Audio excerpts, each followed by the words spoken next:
guys, welcome back to my YouTube channel. In today's video, we will talk about the case of Bhim Singh versus State of Jammu Kashmir. Before starting the video, we will talk about difference between plaintiff and defendant. तो हम defendant और plaintiff में difference समझते हैं. Plaintiff को समझेंगे पहले. The plaintiff is the person और entity that files a lawsuit. कि जो प्लेंटिव होता है वही कोर्ट में जाकर केस को फाइल करेगा. The plaintiff is responsible for filing the civil complaint. यानी अगर प्लेंटिव के साथ गलत हुआ है तो उसकी कंप्लेंट प्लेंटिव को करानी होगी. And is almost always charged with the burden of proving the allegations. और जो प्लेंटिफ है उसको कोर्ट में जाकर ये प्रूव करना होगा कि हाँ भाई सच में जो डिफेंडेंट है उसने प्लेंटिफ के साथ गलत किया है. इसको प्रूव करने की जिम्मेदारी प्लेंटिफ की होती है. अब हम डिफेंडेंट को समझेंगे. The defendant is the person और एंटाइटी बीइंग सूड. इसका मतलब डिफेंडेंट वो पर्सन है जिसके ऊपर केस हुआ है. The defendant is responsible for answering the complaint.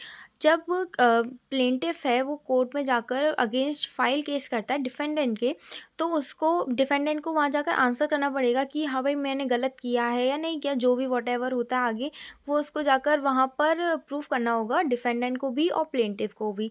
Defendant को ये प्रूफ करना होगा कि जो भी हुआ है उसमें मेरी गलती नहीं है, और प्लेंटिफ को ये प्रूफ करना है कि जो भी हुआ है उसमें डिफेंडेंट की गलती है.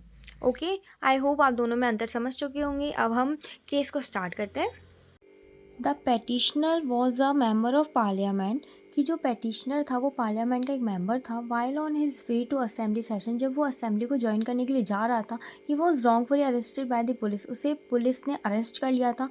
ही was not even brought to the court within a specific time. और उसे स्पेसिफिक टाइम में कोर्ट में भी नहीं लाया गया था. As a result the individual was wrongfully denied the legal right to attend the meeting.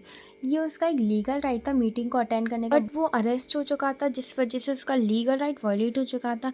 And his fundamental right as guaranteed by article 21 of the constitution of India was also violated.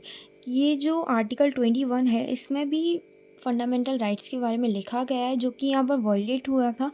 The respondent was found to be at fault and petitioner was granted 50,000 from defendant as compensation. इसमें जो defendant था उसको 50,000 compensation देना पड़ा था petitioner को, क्योंकि जब पुलिस ने पेटिशनर को अरेस्ट किया था उसका लीगल राइट था उस मीटिंग को अटेंड करना. लेकिन अरेस्टमेंट की वजह से पेटिशनर उस मीटिंग को अटेंड नहीं कर पाया था, जिस वजह से उसके लीगल राइट का इन्फ्रिजमेंट हुआ था.